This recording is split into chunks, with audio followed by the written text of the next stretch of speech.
చేతులు స్వింగ్ చేయండి, మోకాలు పైకి లేపండి. మీ శరీరం గురించి మీరే వినాలి, అది చెప్తూ ఉంటుంది నాకు ఇక్కడ బాధ ఉంది, ఇక్కడ ప్రాబ్లం ఉన్నప్పుడు ఆపండి. ఓకేనా? ఇప్పుడు బిందు చేసినట్టు పక్కన మీరు చేయలేరు కదా, వయసుని బట్టి ఆ తేడా ఉంటుంది, దాన్ని కూడా మనం గమనించుకోవాలి. చిన్నగా జాగింగ్ చేద్దామా? Spot jogging. ఎక్కడ ఉన్నాం అక్కడ మునివేళ్ల మీద స్పాట్ జాగింగ్ చేద్దామా? ఫార్వర్డ్, కాళ్ళు ముందుకి,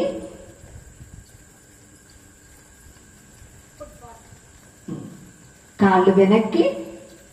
యంగ్స్టర్స్ ఏం చేయాలి? వెనకడినప్పుడు మీ మడాలు మీ థైస్ కి తగలాలి. కొంచెం ముందుకు బెండ్ అవ్వండి, తగులుతుంది. ఓకే, కాళ్ళు పక్కలకి, సైడ్స్ కి. Relax, close your eyes, observe your breath. శ్వాసను గమనించండి,